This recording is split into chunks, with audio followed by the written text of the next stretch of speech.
aunque me quieran ver caer, aunque quieran callarme, no lo haré.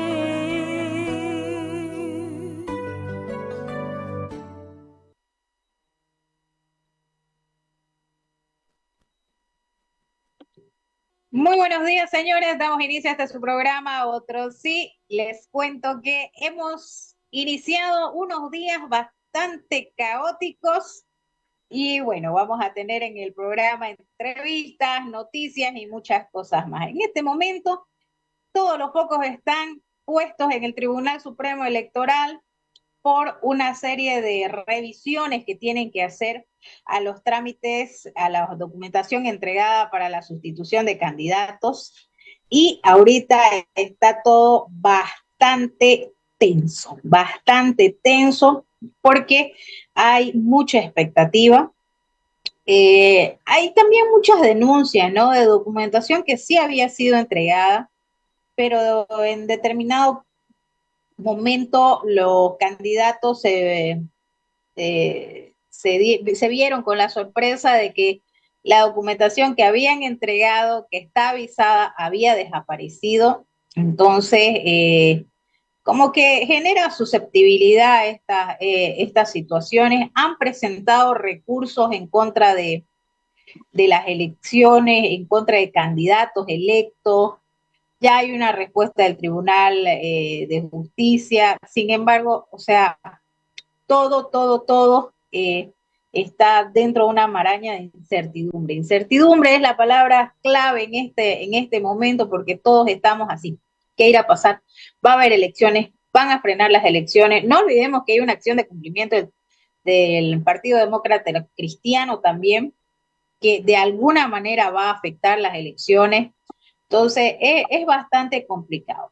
Pero bueno, para hablar de uno de los directos afectados con todo este retraso en la revisión de documentación y, y otros temas, estamos en línea ya con el doctor Benjamín Guzmán. Él es representante legal del candidato, precandidato Jaime Dum. Doctor, ¿cómo está? Buen día.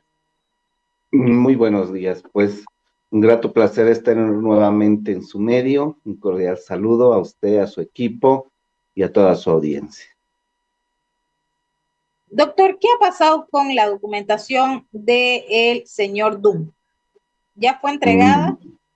Sí, el día 25, conforme manda el reglamento y el cronograma de las elecciones, era el último día para poder dejar la fotografía. Y fue ese día que se materializó la sustitución del candidato, la inscripción de Jaime Dum como candidato y se dejó la fotografía de Jaime Dum como candidato, conjuntamente los 11 requisitos que establece la norma a los efectos de la inscripción y habilitación. ¿Qué pasaba con la documentación? ¿Por qué no? ¿Qué fue lo que trabó el certificado de solvencia fiscal? En resumen, la excesiva burocracia en la administración pública y la lentitud en la administración de justicia, porque no debemos perder de vista que nos tocó realizar tanto trámites administrativos para el tema de la solvencia, pero también trámites de orden judicial por los procesos de coactivo fiscal. ¿Qué procesos son esos? Se habla de 33 procesos, doctor.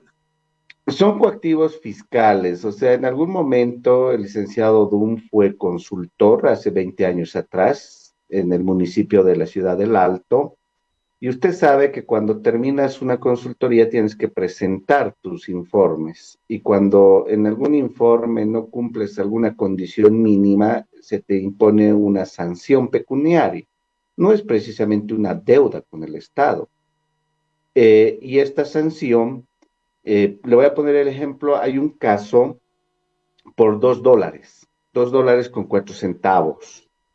Bueno, me imagino que se olvidaron adjuntar algunas fotocopias o algún, qué sé yo, alguna cofaster o algo así.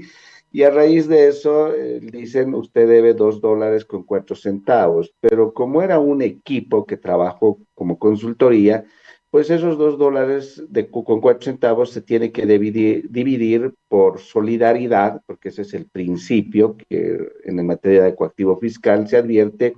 Entonces fueron varios demandados. Y es a partir de ahí que se genera una suerte de confusión. Por un lado, hace 20 años, si bien interponen una demanda coactiva por $2, nótese que mire que hasta pagar a los abogados, pagar todo, gastas más de $2, pero ya. Así se maneja el Estado, ¿no?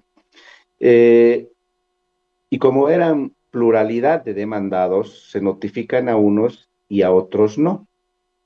¿Me entiende, verdad?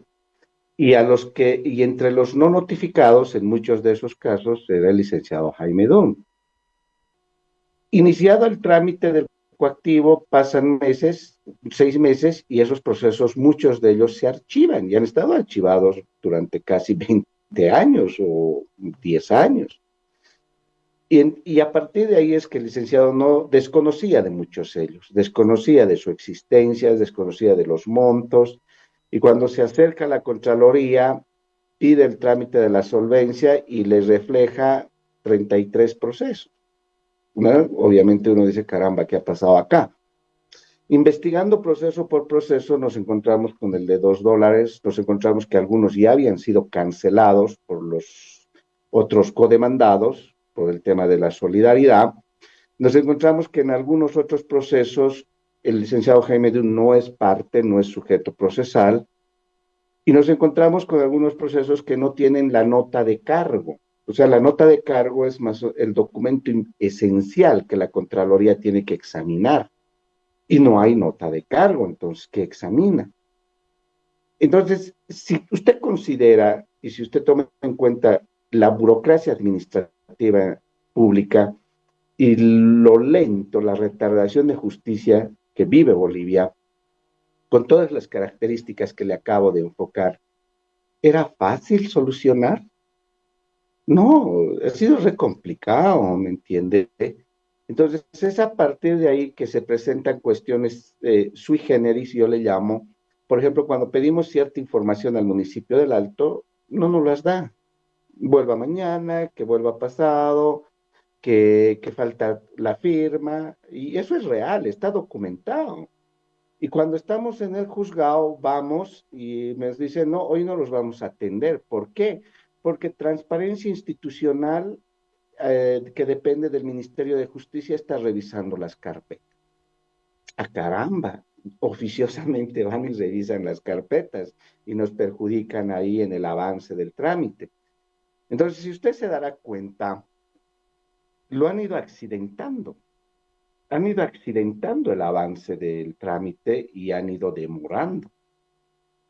Pero por la persistencia, y debo reconocer que en parte del sistema de la administración de la cosa pública y parte de la administración de justicia, de las personas que trabajan, sí hacen su trabajo. No todos están mal. Hay una parte que sí está cumpliendo con su labor. Entonces, esa parte ha hecho su trabajo y logramos conseguir la solvencia fiscal. A último momento, debo reconocerlo, pero lo logramos. Pero pasa ahora que otra vez nos las están accidentando con peticiones de informe, bueno, le explico más Esto le iba a adelante. comentar porque ya salió la Contraloría a decir que, bueno, no los pueden apresurar, que depende de ellos la solvencia fiscal y todo eso. Ahora, de estos procesos, si pasaron ya 20 años, no hay, o sea, no hay la extinción del proceso. La prescripción no existe a favor del Estado. El Estado goza de ese privilegio. Pero en relación a todas las causas, tenemos nosotros ya las órdenes judiciales donde se han extinguido las causas. Pero conseguir esas órdenes judiciales y en cumplimiento de los plazos procesales y por toda la odisea que hemos tenido que pasar, esa odisea jurídica y esa odisea en el manejo en los trámites administrativos, se demoró. Fue por eso que se demoró, no porque no se quiso pagar, o no porque se debía millones, como en alguien dijo 3 millones, no, por favor, que se informe ese ciudadano. Entonces, eh, esa odisea, pero le digo ahora tristemente, y esto debo decirlo, y es necesario que su audiencia se entere. Claro que sí. El órgano electoral ha aprobado el 1 de abril de este año un reglamento para inscripción de candidatos. Ese reglamento en su artículo 18, parágrafo cuarto, señala que evidentemente las autoridades del órgano, cuando reciben un documento X, pueden pedir aclaración de ese documento o mayor información, pero a la entidad que ha emitido ese documento. Pero ¿qué es lo que está pasando ahora? Agarran la solvencia fiscal y piden aclaración, pero no a la Contraloría. Bueno, me he enterado que sí también habían pedido recién, pero ellos primero piden al gobierno autónomo municipal del Alto, imagínense.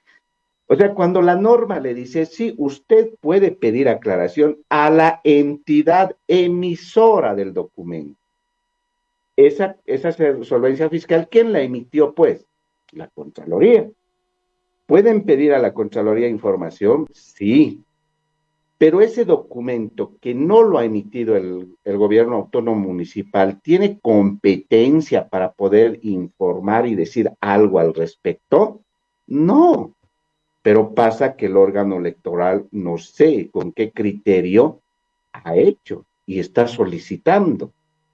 Y eso está retrasando el examen y la habilitación del licenciado Jaime Dunn, ¿se da cuenta? Entonces, a partir de ahí ya el órgano electoral está violando el debido proceso en su componente legalidad. Porque cuando nosotros hacemos las cosas en apego a la ley, todo es legal. Pero cuando nos desviamos de la ley, es ilegal, ¿verdad? Entonces, legalidad. Consecuentemente, en el caso concreto, una vez más estamos advirtiendo que están pretendiendo, accidentar. Primero, hubo varias cosas raras que pasaron que nos limitó la obtención de ese en cuanto a tiempo.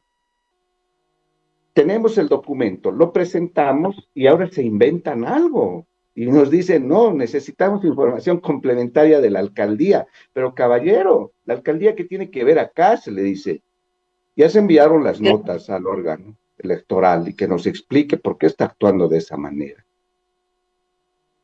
Claro. Ayer igual, cuando hablaban de la revisión, y mencionaron que habían solicitado a la Contraloría, Presa Contraloría y otras instituciones el tema de la solvencia fiscal. Son varias las consultas que se han elevado a la Contraloría. ¿Qué pasará si en determinado momento, después de revisada la documentación, no lo habilitan al señor Dunn como candidato? ¿Qué procedería legalmente? Ya, mire, bajo la lupa de la ley, como hombre de derecho, bajo la lupa de la ley, examinando esa solvencia fiscal con el imperio de la ley, esa solvencia cumple todos los requisitos y las condiciones que la propia ley exige. Entonces, desde mi punto de vista, no podría ser inhabilitado, porque ese trámite se la ha hecho en respeto a la ley. Entiendo, doctor. Desde su punto de vista yo lo entiendo, pero hemos visto tantas irregularidades en todo el entorno de estas elecciones y en el trabajo que viene realizando el Tribunal Supremo Electoral. Como le digo, hay documentos que les han entregado la carpeta a los delegados de los candidatos, ¿ya? Tienen la copia, pero resulta que están inhabilitados, y cuando preguntan por qué están inhabilitados, resulta que no hay los documentos que ya habían entregado y que tienen sellado. Entonces, ¿cómo vamos a no sé, confiar. Por eso le pregunto, ¿qué va a pasar si es que no hay una, no lo habilitan? ¿Qué procede legalmente?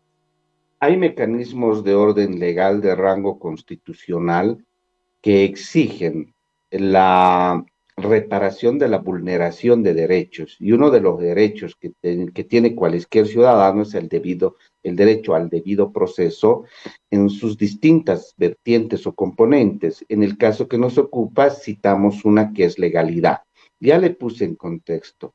¿Será legal y correcto que pida información complementaria en relación a una solvencia fiscal emitida por la Contraloría a un gobierno autónomo municipal?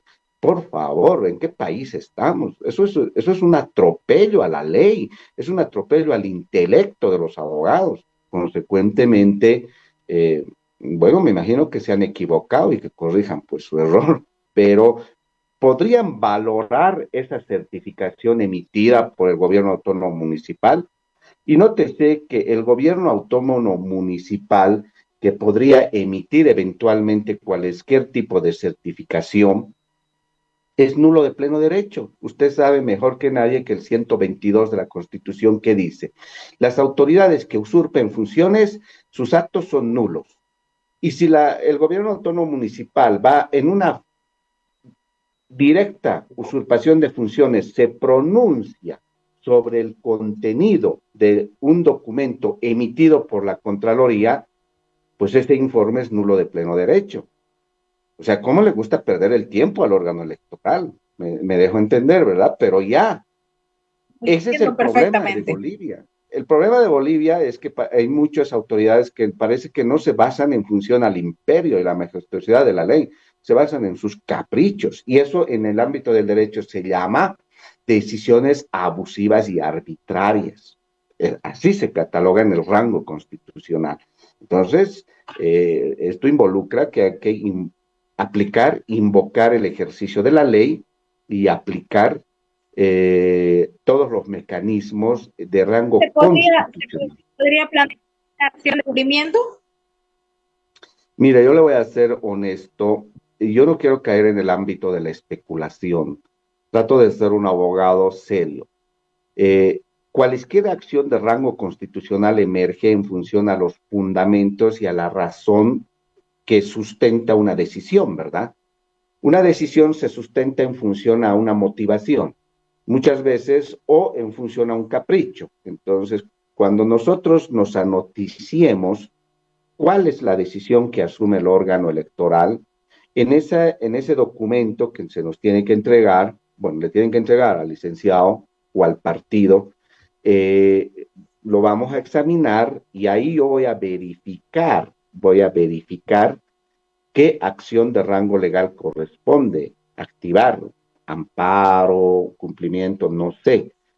Hablar en este momento es aportar a la especulación y a esa irresponsabilidad con la que se está obrando en relación a estos documentos presentados por el licenciado Jaime Dum.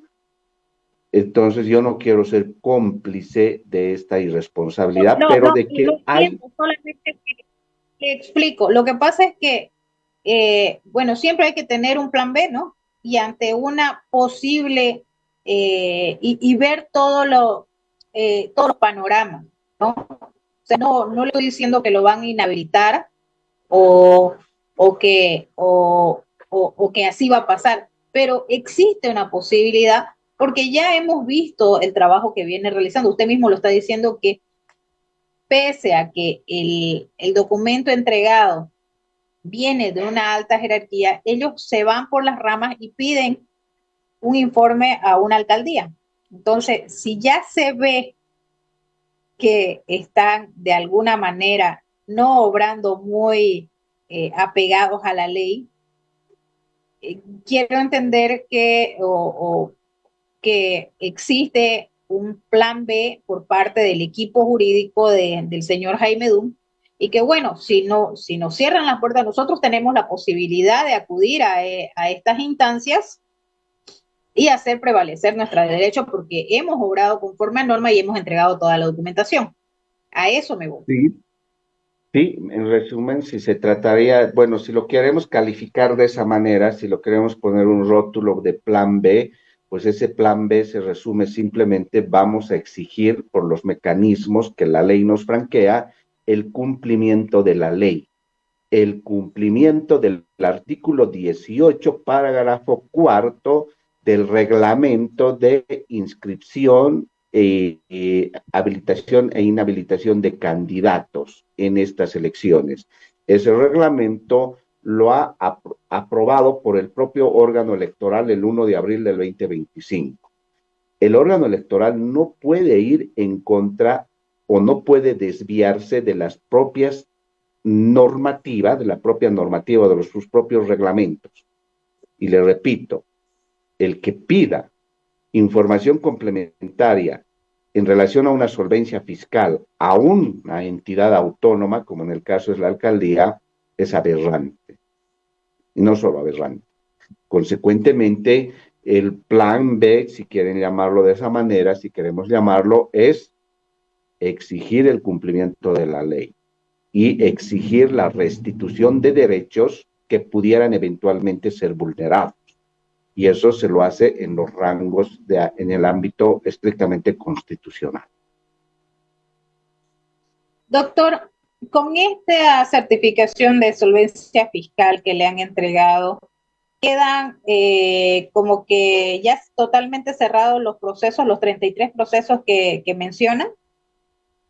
Pero claro, porque si yo le hablo del cumplimiento de la ley, en el ámbito del manejo de lo que es el trámite en la Contraloría, existen distintos mecanismos de ir dando de baja a estos procesos y se ha franqueado esos mecanismos, se ha aplicado, se dijo el artículo tantos, la sentencia constitucional nos permite que pedir esto y usted hágalo. Entonces, la Contraloría ha contrastado. Una consulta, y aparte de estos procesos, ha ido bajando, informando de que no se debe. Esos de esa. Hola. Doctor, doctor, se nos fue unos segundos el audio. Escúchame, aparte de estos procesos, ¿tiene algún otro proceso el señor Dunn? Porque volvemos a lo mismo, no olvidemos que es tan folclórica nuestra justicia y nuestras autoridades. Y no sé, no me extrañaría que resurja una denuncia del año 95, de cuando al señor Dunn lo denunciaron por mirarle feo a alguien. ¿Han hecho una revisión de cualquier causa o denuncia o queja que se haya abierto? Sí, para eso está el sistema del REHAP, usted sabe mejor que nadie, y es uno de los requisitos, un REHAP actualizado, se presentó el REHAP, y también el CENVI, el Certificado de No Violencia Doméstica, el CENVI creo que lo llaman, actualizado se presentó. Entonces son esos dos documentos idóneos establecidos por ley que establecen que el licenciado Jaime Dunn no tiene ninguna otra denuncia de alguna otra índole, ya sea por, el REHAP y el CENVI. Entonces se han presentado también, porque esos son requisitos que exige el referido, el citado reglamento. Entonces se le ha presentado limpio, pero bueno, los quieren por ahí ensuciar. Entonces, eso está grave. Claro, es que por eso le digo, es que siempre, como los otros candidatos, pues no, igual le desempolvaron procesos de hace 16 años atrás, que algunos que ya estaban cerrados, pero los volvieron a activar. Entonces, ha sido una judicialización constante de todas y cada una de los pasos de las elecciones, ¿no? Y en este caso que ustedes ya están afrontando con el tema de la entrega de documentación y la inscripción del señor Dunn, igual nos vemos con más problemas, ¿no? Porque en teoría han entregado todo conforme a norma, en teoría. Y en la práctica igual, o sea, han entregado la documentación, pero al final pues es el tribunal según su, no sé, su estado de ánimo de determinado día, de cómo lo aceptan, ¿no?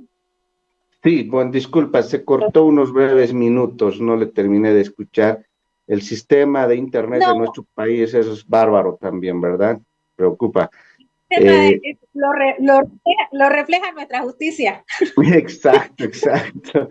Entonces se me cortó unos minutitos, estaba revisando por eso el equipo. Claro, le decía, no, que justamente en teoría han entregado toda la documentación. Ahora en la práctica vamos a ver cómo lo aceptan, con qué estado de ánimo agarran los documentos y no sé, pues no sé qué otros criterios tengan, si ya la norma electoral les marca, les raya la cancha y es nada más seguir el paso 1, paso 2, paso 3, paso 4.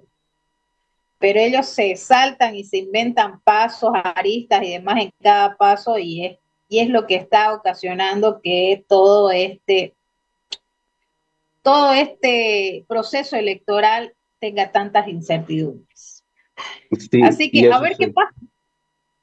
Sí, y eso se llama inseguridad jurídica y tristemente a los bolivianos nos toca vivir día a día esa inseguridad jurídica que afecta en todo ámbito. Ahora está afectando en una elección, afecta en el ámbito de la justicia, afecta en el ámbito de la garantía de derechos y afecta también en el ámbito de la inversión. ¿Quién se va a animar a invertir en Bolivia fuertes cantidades de dinero cuando vemos este tipo de conductas de algunos funcionarios públicos? Entonces mejor me lo llevo el dinero y ahí Bolivia está fregada, ¿no? Ahí Bolivia está al borde del abismo. Tristemente hay que cambiar esto y creo que el licenciado Dunn está incomodando a mucha gente por lo que él propone y lamentablemente está costando eso, pero todavía yo creo en gente que cree que hace su trabajo y esperemos que la Contraloría emita el informe correcto y que el órgano electoral se dé cuenta que cometió un gravísimo error al pedir informe a una entidad autónoma que nada tiene que ver con esa solvencia fiscal y corrija su error, y la única forma es aceptar que se equivocaron. En ese afán de perjudicar cometieron un error y está demostrado ese error cometido, consecuentemente tienen que corregir y la forma de corregir es habilitando al licenciado Dunn. Ojalá que esto suceda. Vamos a ver, sin duda, hoy vamos a tener noticias acerca de toda la documentación que están entregando y que están revisando. Así que bueno, solo queda esperar que se obre conforme a norma y si no, pues ni modo, habrá que seguir otro camino. Muchísimas gracias, doctor, por habernos acompañado. Le agradezco por habernos aclarado varios puntos que muchos no entendíamos, ¿no? Sobre todo los procesos que se llevaban en contra del señor Dunn. Así que le agradezco por los minutos de su tiempo. No, el agradecido soy yo. Estoy muy, muy agradecido con usted y su equipo. Pues les mando un saludo muy fraternal, un abrazo igual y hasta cualquier otro momento, si es que así lo decide el destino. Así es, muchísimas gracias, doctora, hasta siempre. Y bueno, nosotros nos vamos a ir a un corte y enseguida retornamos con más rapidísimo, no se vaya. Enseguida retorna. Otro sí.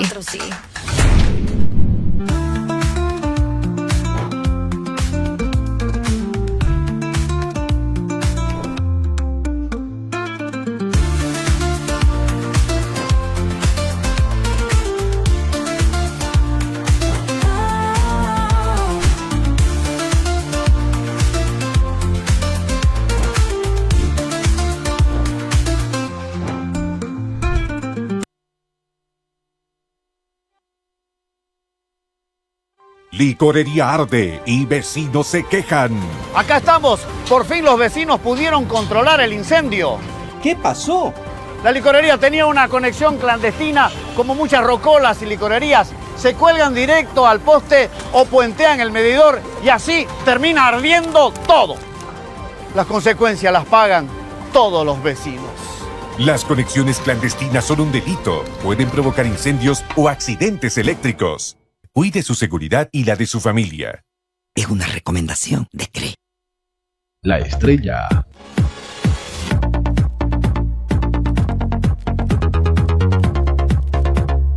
El primer periódico de Santa Cruz. Acá, la tierra no se mira, se admira.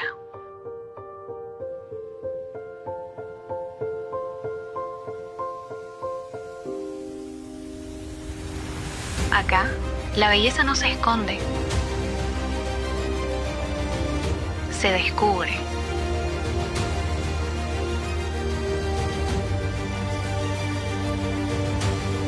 Santa Cruz se siente.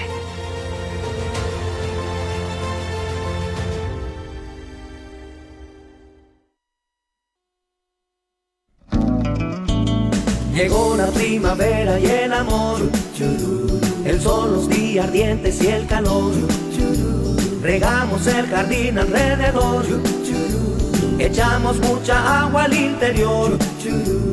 Agua dilapidamos al por mayor, gastar de más se vuelve tentador y nuestros gastos suben y es mayor. La cuenta que nos trae el cobrador, de más está el lamento posterior. Llegó la primavera y el amor, vigile su consumo, es lo mejor. Cuidemos el agua en primavera, cooperándonos. Saguapac, el agua de todos. Los chicos están felices con el Play, emocionadísimos. Va a ver quién gana. Lo que ellos no saben es que en la casa hay una conexión ilegal de energía. ¿Qué es lo que huele? ¿Qué es lo que huele? ¡Ay! ¡Vamos!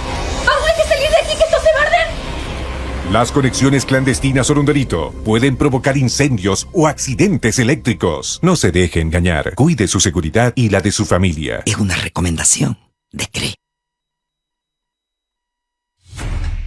Ya estamos de vuelta con Otro Sí. Otro Sí.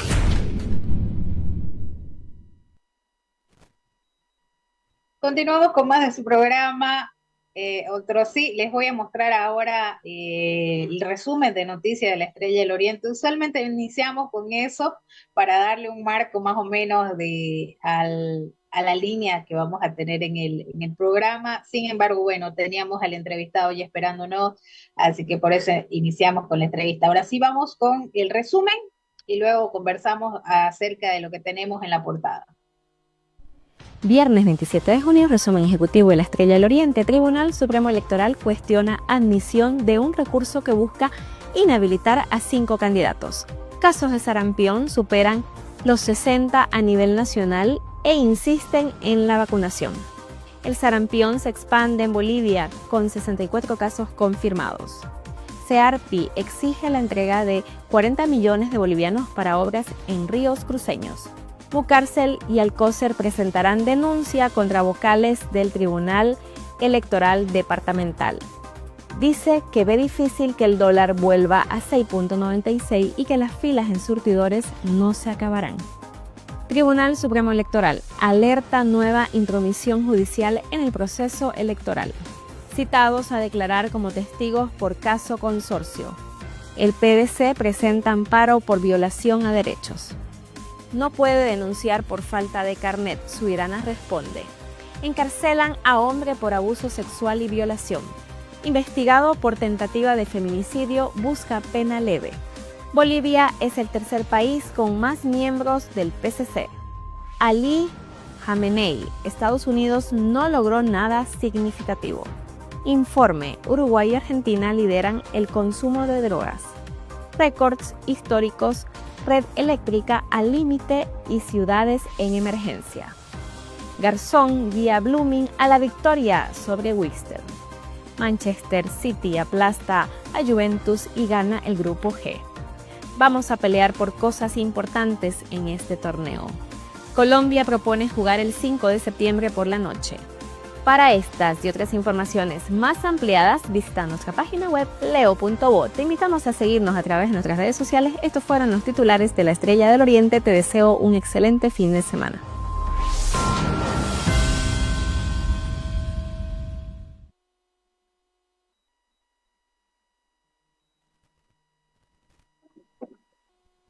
Continuamos con más de su programa, otro sí. Y bueno, vamos a seguir con las entrevistas. Esta vez ya nos vamos un poco al lado económico y tenemos en línea al licenciado Omar Velasco. Él es analista que nos estará acompañando porque hay un informe de una institución internacional, Standard & Poor's, ¿puede ser? Que coincide con el Ministerio de Economía en que, bueno, el tema del freno legislativo, el tema de los créditos, como que fue la punta del ovillo para que empiece todo este tema de todo el problema económico que estamos viviendo. Entonces, le damos la bienvenida. Licenciado, ¿cómo está? ¿Será que puede girar su cámara? Está de un lado. ¿Ahí está mejor? Ahora sí está perfecto. Ahí está mejor, perfecto.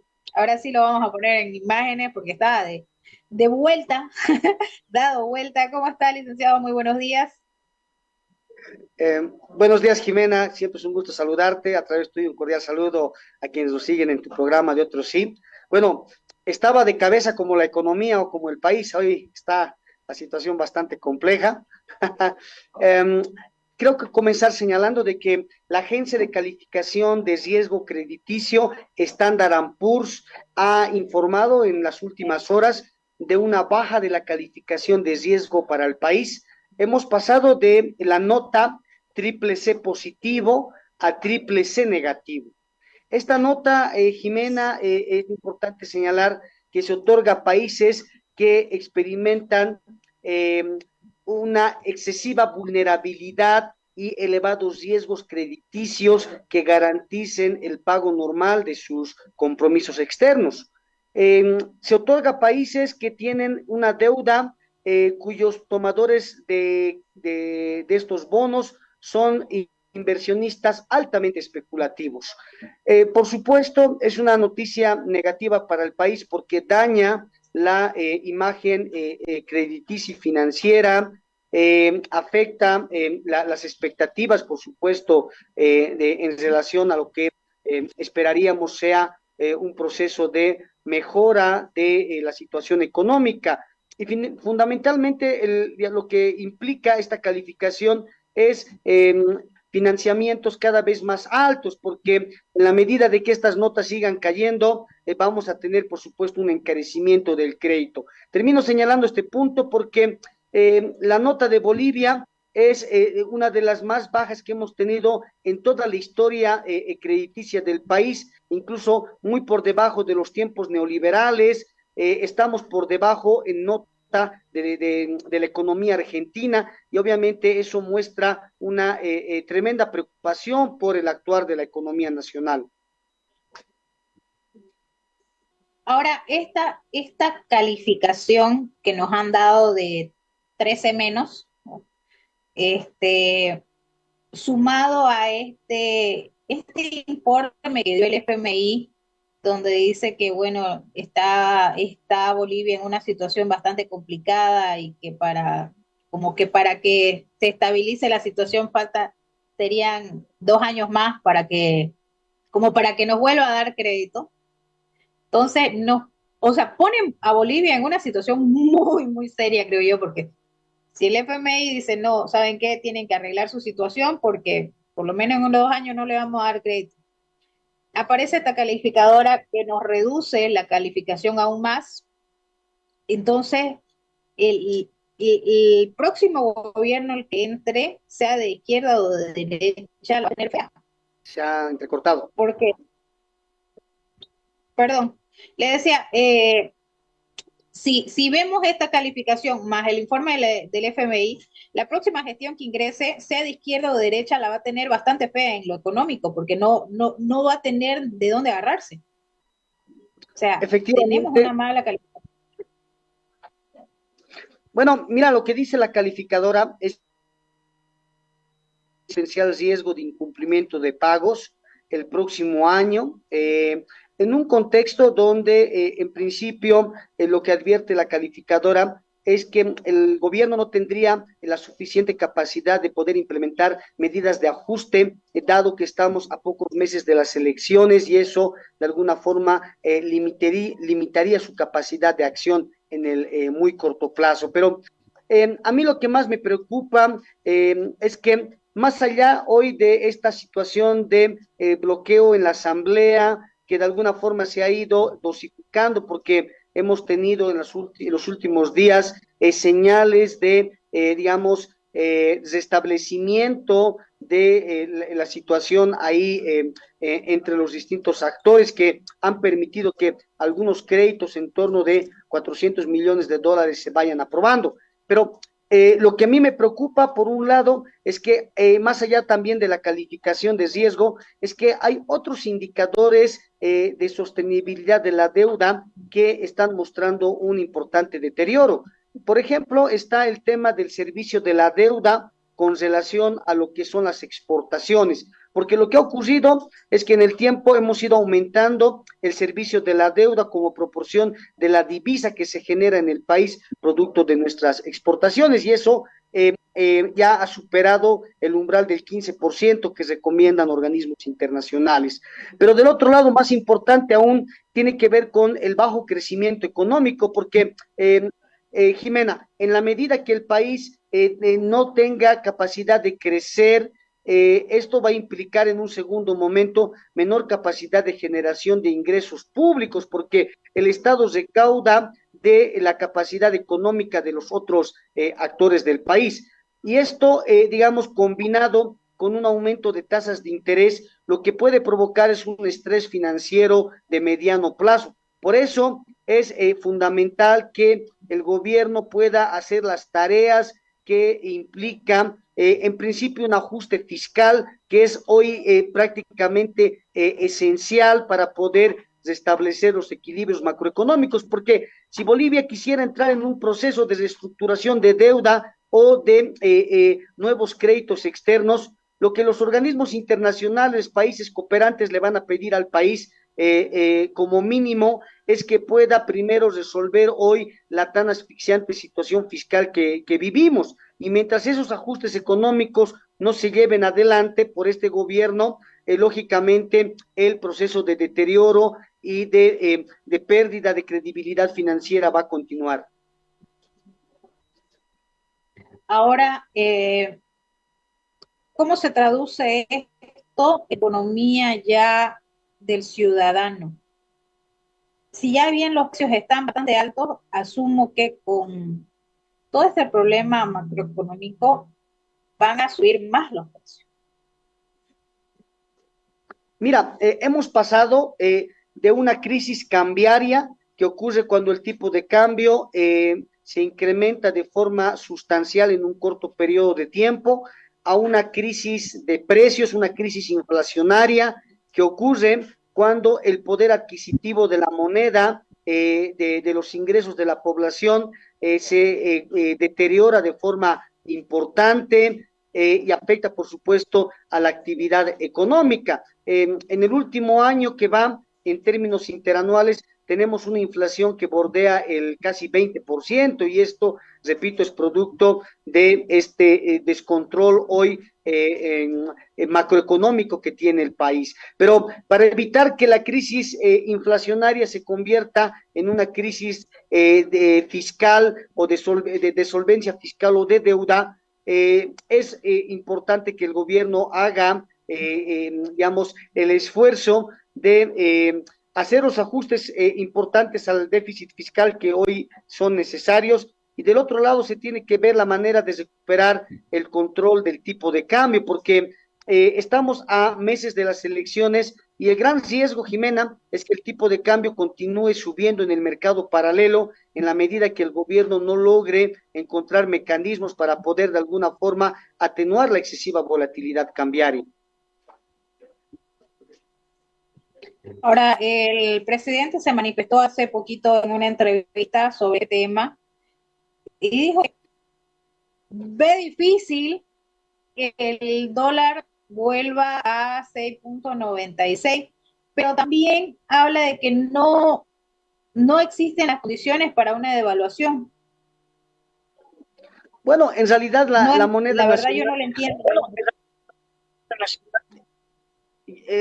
lo que se advierte, Jimena, es que la moneda nacional ya se ha devaluado en el mercado paralelo. Hoy estamos en un contexto de desajustes macroeconómicos de forma desordenada, porque se tenía, por supuesto, que haber tomado decisiones importantes mucho más antes. Yo creo que el gobierno del presidente Arce ha perdido la oportunidad de corregir los desequilibrios macroeconómicos en estos 5 años de gestión, y hoy, por supuesto, la situación ya no es sostenible. Más allá digamos, de endilgar esta responsabilidad a la Asamblea, al contexto internacional o a los niveles de conflictividad en el país, es el presidente de todos los bolivianos y por supuesto, recae sobre él la gestión económica en última instancia. Por tanto, creo que es importante de que en estos pocos meses que queda de su gobierno pueda establecer un pacto político, un pacto productivo. Es necesario reencontrarse con las fuerzas políticas dentro de la Asamblea para que evitemos que este deterioro de la economía pueda volverse incontrolable, porque el siguiente gobierno, cuando asuma gestión, va a encontrar una economía mucho más deteriorada, y el gran riesgo, Jimena, es de que el costo de los ajustes vaya creciendo a medida de que estamos retrasando la necesidad de corrección de las variables económicas, y eso, por supuesto, el presidente actual tiene que ser consciente de las implicaciones en las demoras. Ahora, licenciado, el presidente no nos está dando buenos datos, digamos, o esperanzas a futuro. Ha hablado del tema del dólar, lo que le acabo de decir. Ha dicho que duda que las filas de los surtidores disminuyan, pero ha dado un dato interesante. Dijo que por más que hoy se aprueben la totalidad de los créditos en la Asamblea Legislativa, igual no van a solucionar de manera rápida la situación del país, porque explica que cada crédito está sujeto a un plan de desembolso, ¿ya? Y ninguno tiene un desembolso inmediato, no es que como que yo lo apruebo hoy y mañana me depositan la plata. Entonces, teniendo en cuenta que estamos terminando junio, julio, agosto, septiembre, octubre, noviembre, diciembre. En los próximos, él hablaba de entre 2 a 3 meses para que empiecen a desembolsar los créditos. Esto quiere decir que en los próximos 3 a 4 meses vamos a seguir con una situación bastante tensa y tirando al alza de todos los productos. Bueno, lo que se advierte... Perdón, te corté, Jimena. Lo que quería decirte es que hay un cambio, un giro en el discurso gubernamental, porque lo que hasta hace unos meses era, digamos, positivo, el tema del endeudamiento, hoy pareciera que fuera insuficiente. Lo que ocurre es que la estrategia de incrementar la deuda externa para abastecer de combustibles el país sin realizar los ajustes macroeconómicos necesarios es, por supuesto, insostenible. En ese sentido, es, digamos, de responsabilidad de las autoridades el darse cuenta de que más allá del tema del financiamiento externo, hay una necesidad de poder reencontrarse con los equilibrios macroeconómicos, pero en el tema particular que mencionas de los créditos, efectivamente hay, digamos, ahorita alrededor de 1.800 millones de dólares en gestión de aprobación en la Asamblea, pero es cierto que hay muy pocos créditos que podrían de forma inmediata ingresar en términos de flujo de divisas, pero esta ha sido la apuesta a la cual el gobierno ha ingresado desde hace más de un año atrás, y obviamente con el potencial riesgo de que en algún momento nos quedemos sin dólares, incluso para cubrir el servicio de la deuda externa, porque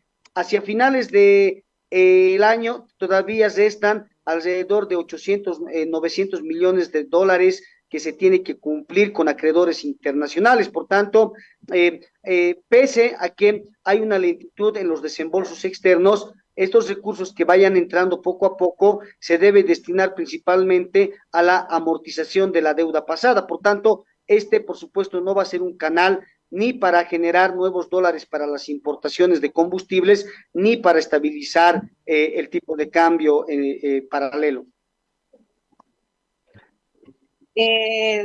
La situación está complicada. Ahora, antes de ayer, hubo un foro de la CAO donde el sector hizo consultas puntuales a los candidatos sobre temas relacionados al sector biotecnología, control del Estado, entre otras opciones. ¿Usted ha logrado tener quizás acceso a los planteamientos de los candidatos en cuanto a la economía y agricultura?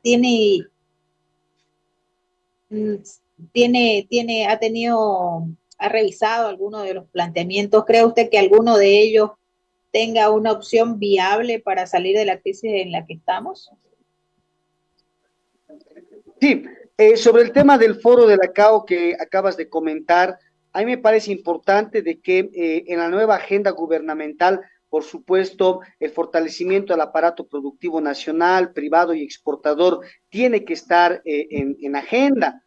Sin embargo, es también importante de que desde el sector productivo, principalmente del Oriente, haya una mayor concientización del rol económico que hoy toca jugar a estos sectores productivos, porque se han beneficiado en la década anterior de una parte importante de las subvenciones, hoy tienen créditos a bajas tasas de interés, se benefician de una mano de obra barata en términos relativos a otros países vecinos. El nivel de impuestos en el sector agrícola es muy bajo en comparación a otras economías. Por tanto, el sector agropecuario tiene condiciones inmejorables para poder incrementar su capacidad productiva. Pero lo que se ve desde este lado es que se apuesta particularmente al avance de la frontera agrícola, se apuesta al uso de la biotecnología, pero no parece verse digamos, el esfuerzo o el compromiso, primero, para garantizar que haya un suministro adecuado de alimentos en el mercado interno, que es lo que se les ha pedido, porque no puede ser que productos como el arroz, la carne y el aceite estén escaseando en el mercado si somos país autosuficiente. Y del otro lado, por supuesto, se tiene que contribuir a la atracción de dólares a la economía, porque hay algunos exportadores que están manteniendo sus saldos en el exterior y eso, por supuesto, contribuye a este fenómeno especulativo. Por tanto, todos los actores económicos, políticos y sociales tienen que contribuir a la estabilización del país. Eso más o menos quería conversar hoy contigo y te agradezco por el tiempo. Claro, entiendo el punto que me dice en cuanto al que el sistema productivo debe garantizar, pero creo que también el gobierno ha tenido mucho que ver en toda la situación que estamos, porque no ha podido suministrar el combustible que necesitamos, y esa es una problemática que tristemente el mismo presidente ha dicho que no va. Ayer lo dijo, no se va a solucionar las filas en los surtidores.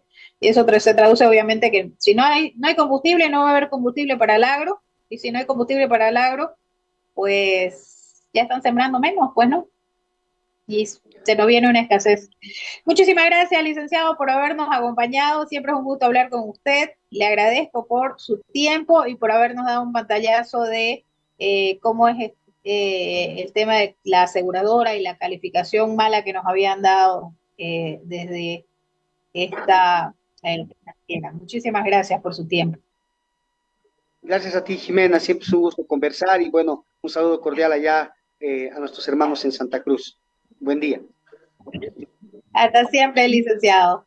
Vamos a irnos a un corte y enseguida retornamos con más. No se vayan. Vamos a un corte. Enseguida retorna. Otro sí.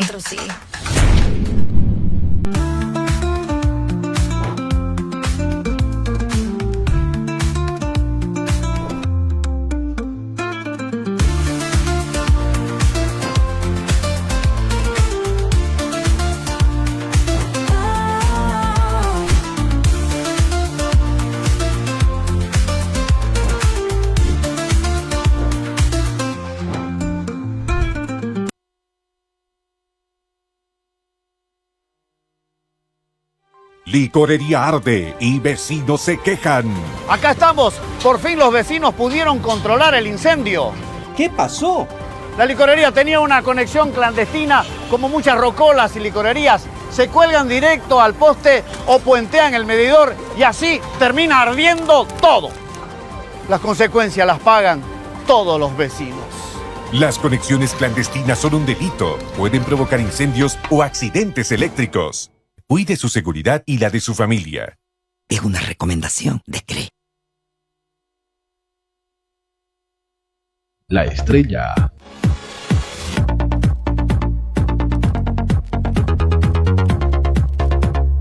El primer periódico de Santa Cruz.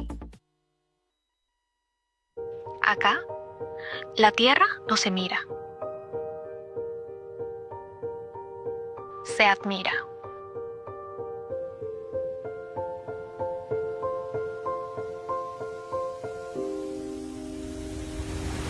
Acá, la belleza no se esconde. Se descubre.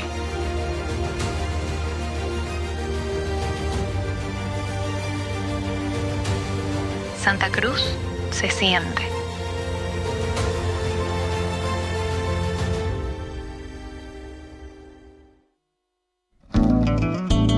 Llegó la primavera y el amor, el sol, los días ardientes y el calor. Regamos el jardín alrededor, echamos mucha agua al interior. Agua dilapidamos al por mayor, gastar de más se vuelve tentador y nuestros gastos suben y es mayor. La cuenta que nos trae el cobrador, de más está el lamento posterior. Llegó la primavera y el amor, vigile su consumo, es lo mejor. Cuidemos el agua en primavera, cooperándonos. Saguapac, el agua de todos.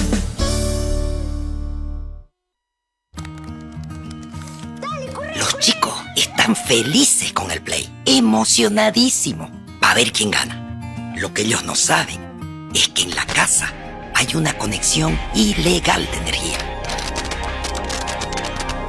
¿Qué es lo que huele? ¿Qué es lo que huele? ¡Ay! ¡Vamos!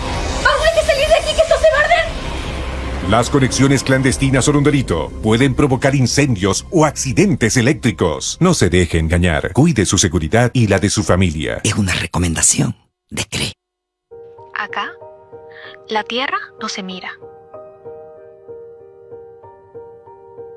Se admira.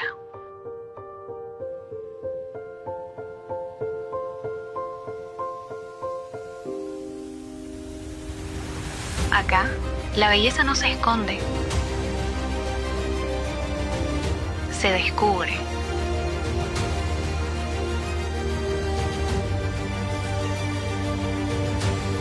Santa Cruz se siente.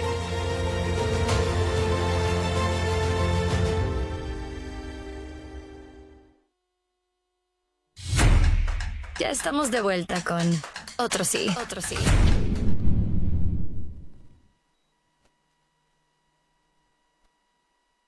Retornamos con más de su programa Otro Sí, y bueno, les cuento que esta noche, o esta tarde en realidad, van a estar inaugurando el viaducto tan esperado que está ubicado en la Virgen de Cotoca y Cuarto Anillo. Tengo un videíto acerca de eso porque van a cortar la circulación en algunos puntos, bueno, mientras realizan el acto, y de ahí ya vuelve la circulación normal. Tenemos el videíto, por favor. Bueno, para nosotros es un día muy importante hoy día. El día de hoy vamos a estar con nuestro alcalde Johnny Fernández en el viaducto más grande de Bolivia. Hoy día va a ser la inauguración del viaducto Virgen de Cotoca, en el cual hemos estado trabajando durante bastante tiempo y con muchísimo esfuerzo. Para nosotros es un orgullo tener una obra de esta magnitud. Nuestro alcalde Johnny Fernández está viendo cada uno de los detalles para que el día de hoy sea una gran fiesta en el cual podemos entregar una obra tan grande como esta. Estamos hablando de 750 metros lineales del viaducto, son dos viaductos gemelos prácticamente y un canal de drenaje embovedado que va a ser de gran importancia para el sector. Vamos a facilitar la circulación para más de 100.000 vehículos a partir del día de hoy. Buen día. Como dice aquí mi colega, el secretario de Obras Públicas, estamos trabajando con la Secretaría también de Seguridad Ciudadana. Como ven, nosotros vamos a sacar el personal operativo de la Secretaría para el tema de los cortes de la calle temporalmente, ¿no? Este método va a durar entre 4 a 5 horas. Nosotros vamos a acá de las 3 de la tarde. Por favor, que la población tenga paciencia, porque es una prestación, una obra muy importante para la ciudad de Santa Cruz. Estamos también coordinando con la Policía de Tránsito. Ayer ya estuvimos conversando, decirle a los vecinos que tengan paciencia, como también el transporte pesado pasa al Cuarto Anillo, ya se le ha entregado también las cartas respectivas para que puedan tener paciencia por esta inauguración. Esta inauguración es temporal, estos cierres, para poder ya después poder circular. Ya está todos los preparados de los semáforos y de la señalización dentro de la obra, ¿no?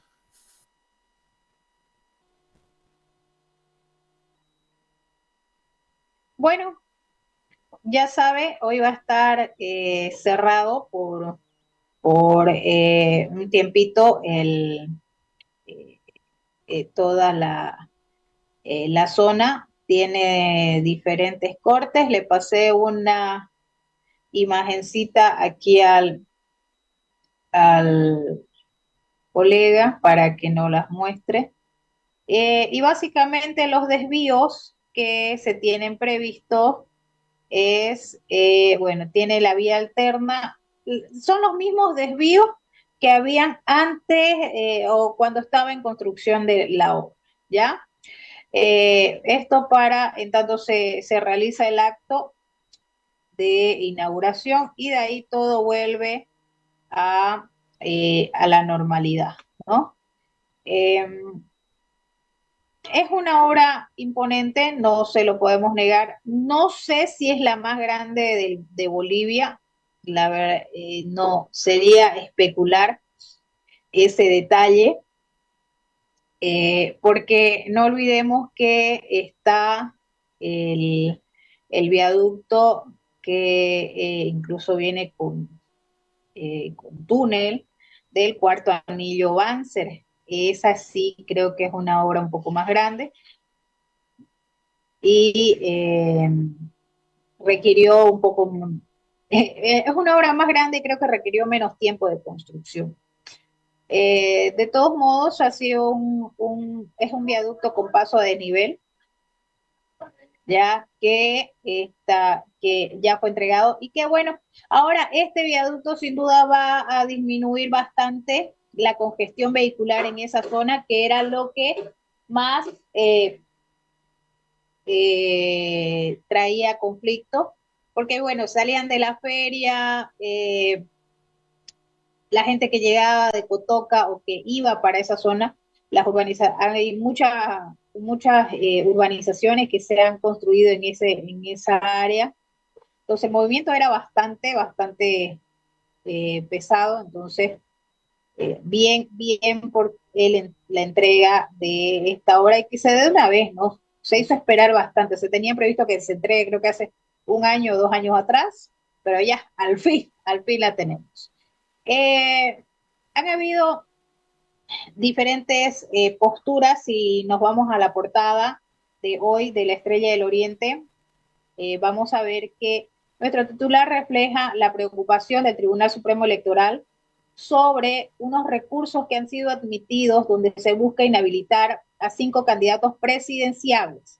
Son candidatos presidenciables los que, bueno, tienen cargos electos y que según la norma debían haber renunciado a su cargo 90 días antes de postularse. Eso es lo que dice el recurso interpuesto. Al primer recurso se le añade un segundo recurso que es inhabilitar a 3 autoridades electas igual, pero que están apostando por una reelección y son del movimiento social, ¿ya? En total son 8 autoridades, pero 5 que van a postularse por la presidencia. Ya estamos hablando de Manfred Reyes Villa, de la señora Eva Copa, de Rodrigo Paz, Johnny Fernández y uno que se me escapa por ahí, pero, y Andrónico Rodríguez, que es presidente del Senado, ¿no? Todos ellos, según el recurso que presentaron, debieron haber renunciado. Sin embargo, el Tribunal Supremo Electoral ha indicado que existe o está vigente una resolución, resolución constitucional que dice que, bueno, que no era necesario que renuncie. De todos modos, se ha interpuesto este documento, ya está ante la justicia y hoy se manifestaron desde el Comité Cívico Pro Santa Cruz. Tengo un videíto que hace minutitos que ha acabado la conferencia de prensa, donde justamente ellos se manifiestan sobre este intento de inhabilitación de estos 5 candidatos. El voto no se toca. Las elecciones son el 17 de agosto y el 17 de agosto el MAS se va del gobierno. No vamos a permitir que ninguna interferencia quieran o pretendan hacer que las elecciones se suspendan. Han sido varias reuniones que han tenido todos los órganos del Estado con los candidatos, con la policía, las Fuerzas Armadas, para garantizar las elecciones. Todo ese tiempo que se ha dado en esas reuniones no lo vamos a perder. Por eso repetimos, las elecciones son el 17 de agosto. Sabemos que hay algunos serviles al movimiento al socialismo y serviles a Arce que pretenden que las elecciones se suspendan. No lo vamos a permitir. Los ciudadanos no vamos a permitir que la fecha de las elecciones cambie, ni que el calendario electoral se altere. Hay una fecha definida y será esa fecha, el 17 de agosto, que se lleven adelante las elecciones. Hay una expectativa de todo el pueblo boliviano de cambiar el modelo del país, de poder trabajar, producir y salir adelante, y eso iniciará el 17 de agosto. Exigimos a la justicia, exhortamos a la justicia y al Tribunal Supremo Electoral que no se dejen amedrentar con estas denuncias, que actúen conforme a ley y lo acordado en estas reuniones. Entendemos y hemos visto en los últimos días que han estado actuando de esa manera, que esta oportunidad no sea la diferencia, que se respete la decisión que ha tomado el pueblo boliviano de llegar a las elecciones el 17 de agosto y elegir un nuevo gobierno.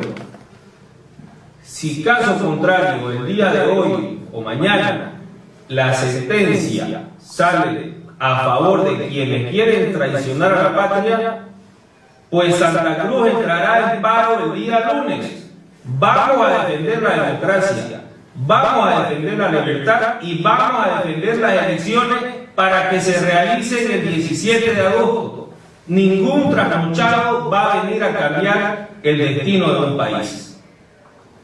El pueblo boliviano está expectante de este 17 de agosto, presidente. Y con seguridad que la respuesta no será distinta. Necesitamos que las elecciones se lleven adelante en todo el territorio nacional. Hay una fecha marcada para las elecciones el 17 de agosto, que es el principio del fin del movimiento al socialismo. Y desde el 8 de noviembre, como marca también la gestión, iniciará una nueva era para Bolivia. Todos tenemos... ¡Qué barbaridad! Bueno, dos cositas. Yo no sé en qué mundo vive el señor Estelo Cochamanidi como para buscar un paro en esta crisis que tenemos.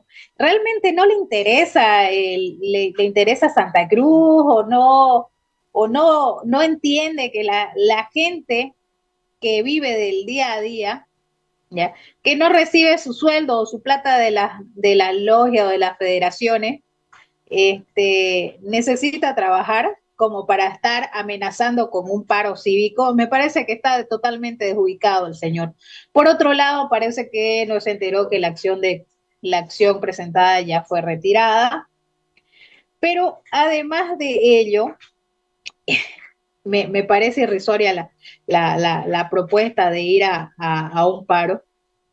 Pero bueno, además de ello, ellos dicen que hablan de que es una maniobra del gobierno para que no hayan elecciones, ¿ya? Me llama la atención de que no cuestione quien presenta el amparo, ¿ya? La acción de cumplimiento es un diputado de Creemos. Es el diputado de Creemos, Henry Gutiérrez. Este diputado es aliado del señor Manfred Reyes Villa, porque va a ir su esposa, está candidateando por APB Súmate por la circunscripción 47 de Santa Cruz, pero es un diputado de Creemos, un diputado supuestamente que representa o que representaba los intereses del partido de Luis Fernando Camacho, quien presenta esta acción, presenta la acción en contra de las elecciones. Entonces, si vamos a apuntar con el dedo, no solamente nos estrellemos contra el gobierno, que porque es el gobierno, ¿ya?, sino también contra estas personas con nombre y apellido y partido, que después siempre paran mintiéndole al pueblo, ¿ya? Porque Creemos, siempre se ha dicho que es enemigo del gobierno, enemigo de esto, enemigo de lo otro, enemigo del MAS, pero fueron ellos, o es un diputado de Creemos el que ha presentado esta acción de cumplimiento con el que buscan,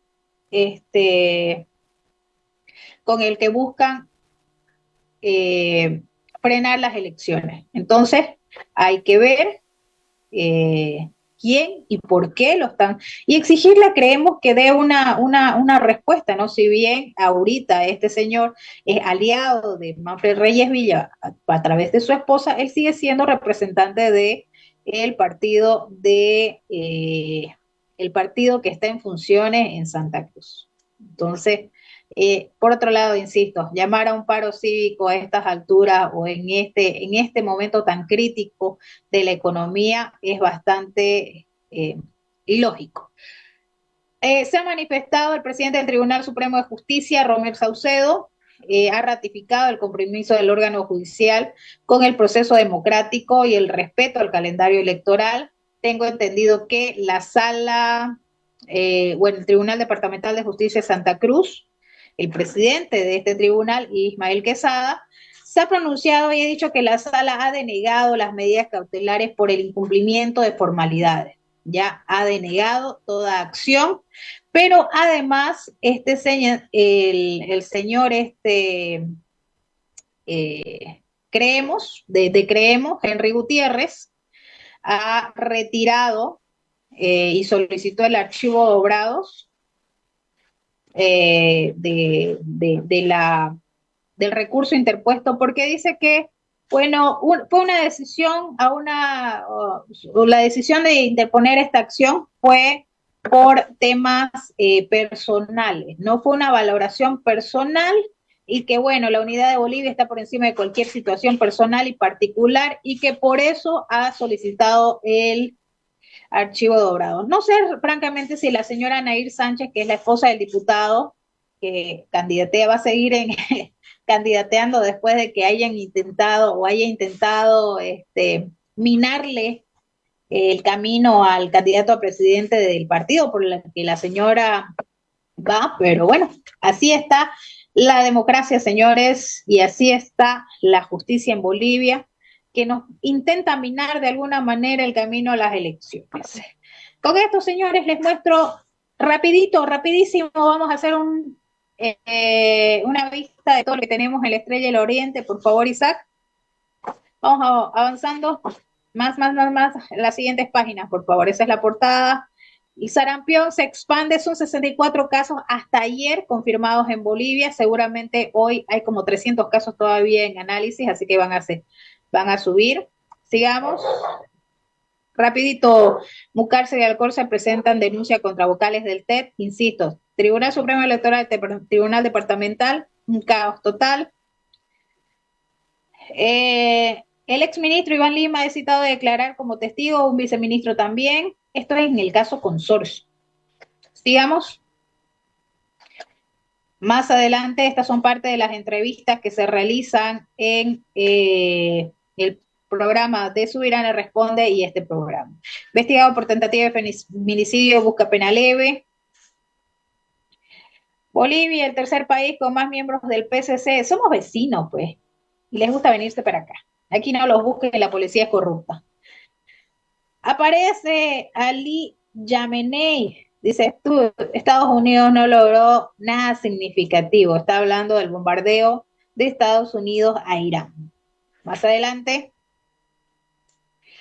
Uruguay y Argentina lidera consumo de sustancias controladas. Y bueno, si usted quiere leer la edición completa de la Estrella del Oriente, ya sabe, tiene que ingresar a la página leo.bo o comprarlo en físico a las tiendas de periódico y de revista de la ciudad. Les muestro una vez más la portada, ahí ya la edición está disponible. Con nosotros, señores, será hasta el lunes. Tengan un buen fin de semana. Va a estar friecito este fin de semana, así que no ande por la calle. Si no es por el sarampión, es por el resfrío o por la influenza. Así que cuídese. Con nosotros será hasta el lunes. Aquí estaré